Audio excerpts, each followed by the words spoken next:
Okay, we're gonna for the warm-up, we're just gonna be going over what we went over last time. So let's identify the acid, the base, and their conjugates.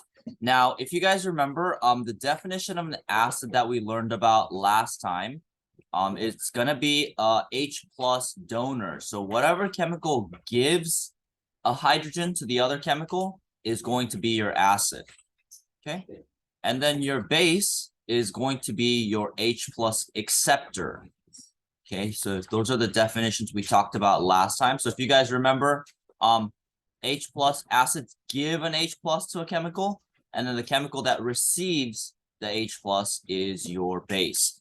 And these two are always going to be, at least the way we talk about in this class, they're going to be on the left side of the chemical equation. Okay, so they're always going to be on the left side of this arrow. So the acid and base is always going to be one of these two. Okay, so just a couple tricks that you guys can remember to make the problem more easy. So what we're going to do is we're going to just analyze what happens in this reaction, and we're going to see if we can figure out where the H plus moves from.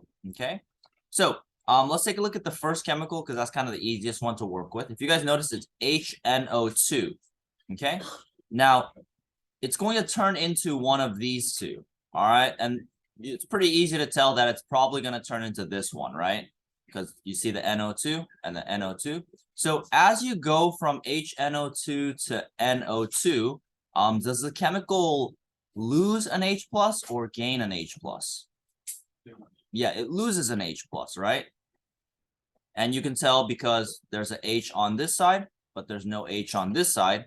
The NO2 is still there, but the H isn't there. And if you look at the charge, it went from neutral charge, right? 0 charge to -1. So it lost an H plus. Okay, so let's go back to the chemical. Is this chemical your acid or your base? Yeah, it's your acid. It's the one that lost or donated the H plus. So HNO2 is going to be your acid. And again, it's because it lost H plus. Okay. Does that make sense? Okay. Now, we also need to mention the conjugate. So if you guys remember, an acid, when it loses an H plus, it turns into a conjugate opposite one. So conjugate base. Okay, so since HNO2 loses an H plus, it's called an acid, and then it turns into a conjugate base. Okay, and I always shorten conjugate as CONJ period. You guys can do that as well. If you want to be really short with this one, you can just write CB. Okay, I'm cool with that too. As long as you know what that is, I'll understand what that is. All right, make sense? Okay. So obviously, if this is the acid, then this guy has to be the base. And we can tell that because it's H2O, and then it turns into H3O. So it gains a hydrogen, and it turns positive. So this right here is going to be your conjugate acid. Okay. And we know that because it gained an H plus. All right. So that's pretty much what we went over last time. So identifying acid, base, and their conjugates. If this is still a little new to you, or if you weren't here, it's a little confusing. Don't worry, we'll be going over this pretty much till the end of May, I think, or mid-May. So we'll be going over acid, base a long time, so you have a long time to really understand this. All right. Okay, any questions on the warm-up? Okay, let's move on to the new thing for today. It's very similar to what we've been doing, except that instead of talking about conjugates, we'll be talking about something else. Okay, so let's start with the definitions. So the first definition that I need you guys to write down is, let's write down the word neutralization reaction. And if you want to write RXN, that's kind of a short way to write reaction. Okay, but neutralization reactions are basically where acids and bases, they cancel each other out. Okay, and they make two different chemicals, a salt and water. Okay, so take a second to jot that down. You can paraphrase it however you like, but just make sure you guys write down the term neutralization reaction and something along those lines. If you want to kind of make it a little easier, less words to write, you can just write down a neutralization reaction is when you got an acid, you got a base, okay, and then they're going to react to produce H2O, water and a salt. Okay, so acid, base, they make water and the salt. That's what a neutralization reaction is.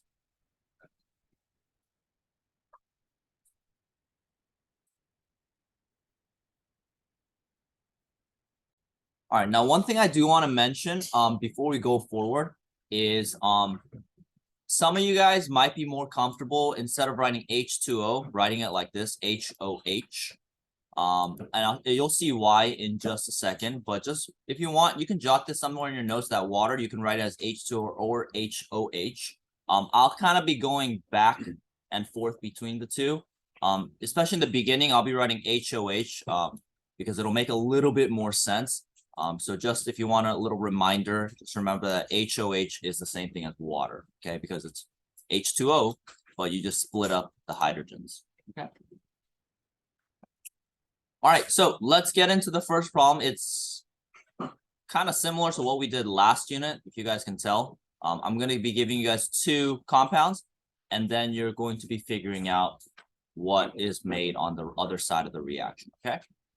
Okay, so what we're going to do is we're going to be taking a look at this reaction, and we're going to be finishing and balancing the reaction. Basically, same thing we've been doing the entire last unit.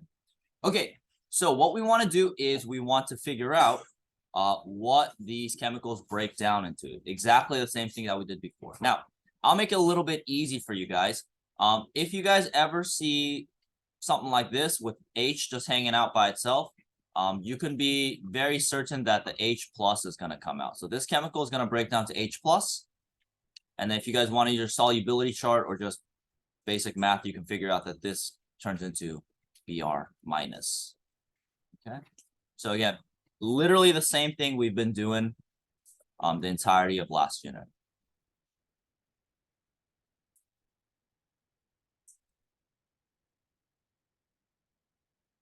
All right, now one other definition of a base that we talked about last time is that bases, they can be an H plus acceptor, but the other definition is they can be a OH minus donor. Okay, so basically they could release me, OH minus, into the solution. So if you ever see a chemical in this unit that has OH, you can be pretty certain that OH is going to break off and that chemical is going to be a base.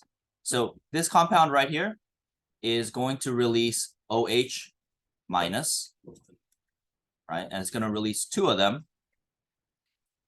And that means the positive one that comes out of it is going to be Ba2 plus. Okay. So just keep that definition in mind. Bases can also be chemicals that release OH minus. Okay. Okay, so from there, do you guys think you could finish writing the equation on the other side? It's the same thing as before, double replacement. Okay, well, I'll give you guys 2-3 minutes to try that out. If you guys want to go on to the balancing, again, it's the same thing that we've been doing. So take about 2-3 minutes to finish the equation, and if you can try to get the balancing done as well. Take about 2-3 minutes to do that. Okay, guys, so let's do the double replacement for this reaction. So again, it's the same thing as last unit. You take the positive of one of them and you combine it with the negative of the other. So you got H and OH, so we're going to write them next to each other. So H, OH. Now, we mentioned earlier, you can write this as H2O if you wanted to, as water. But again, you can kind of see why it might be a little bit easier to write HOH, right? Because it's hydrogen and OH. So again, either way works. So you're going to make HOH using the hydrogen and the hydroxide. So positive one, negative of the other. And then what we're going to do is we're going to take the positive of the other one, Ba2 plus, and we're going to combine it with the negative of the other one, which is Br minus. Now, if you put these two together, do the positive and negative energies balance out? No, right? Which one do you need more of? Yeah, you need Br minus, right? You're going to need two of them.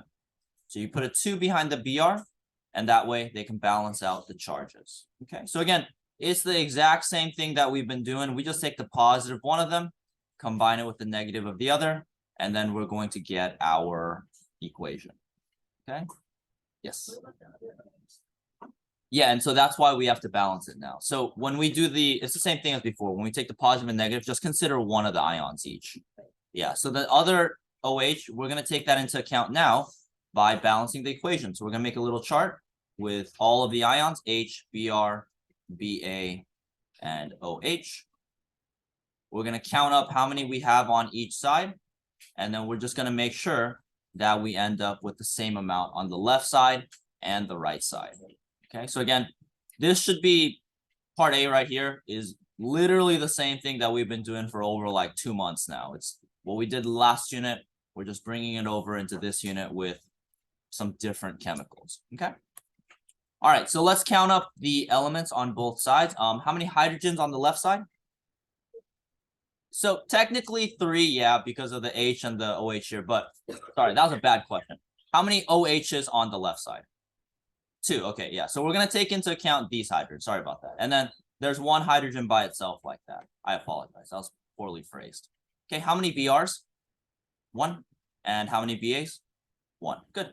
Okay, so that's gonna be the elements on the left side, or the ions on the left side. Let's go to the right side. Now we got H and OH, so that means we have 1 just hydrogen by itself and 1 OH right here. We're gonna have 1 Ba, and then we're gonna have 2 Brs. Okay, any questions on how we counted the ions on the right side? Okay, not too bad. All right, so we're gonna balance the equation now. So what we're going to do is we're gonna just try to add to the side that has fewer. So if we take a look at hydrogen, it looks like the hydrogens are good to go. Looks like we have fewer Brs on the left side. So we're gonna have to add to the side that has less. Okay, so we're gonna add Br, but if you guys remember, we have to add the whole element that Br is in, or whole molecule that Br is in. So we're gonna have to add HBr. Okay. So if we add HBr, how many H's on the left side now? We got 2, yeah, H ions 2. And then now we have 2 Brs. Okay. Bless you. All right, so we got 2 Brs, so they are balanced, but now it looks like we need more H's on the right side. So we're going to add H on the right side by adding water, so HOH. That means we have 2 regular hydrogens, and we have 2 hydroxides. Okay, and if you guys look, everybody is balanced now. So all we got to do is put a 2 in front of HBr, a 2 in front of water, and then that's it. That's how we balance the equation. Okay, any questions on the balancing? Okay, again, same thing that we've been doing. And if it's still a little bit confusing, I know what the H's and the OH's, it could be a little confusing. Please let me know. More than happy to help you out. Okay, last thing is we're gonna have to identify the acid, the base, and the salt. So we talked about how acid is really easy. It's the one that has hydrogen ion on it, so it's going to be HBr. The base we said is the one with OH on it, which is this one right here, BaOH2. And then the salt is basically the chemical on the right side that's not water. So chemical on the right, not water. Okay, so it's not going to be HOH, so it'll be BaBr2. And there you go. That's pretty much how you do neutralization reactions. We'll go into more depth as we go through the unit, but for today, that should be good for your assignment. Okay. Alrighty, so I'll give you guys the rest of the class period to work on that assignment. If you guys have any questions or need any help, please let me know. Again, if you guys want me to, if you guys have your notes ready to go and you want me to check your notebook, I could check your notebook. Just come up to me and get it checked. And again, all your assignments are going to be due next or at the end of this week. Okay.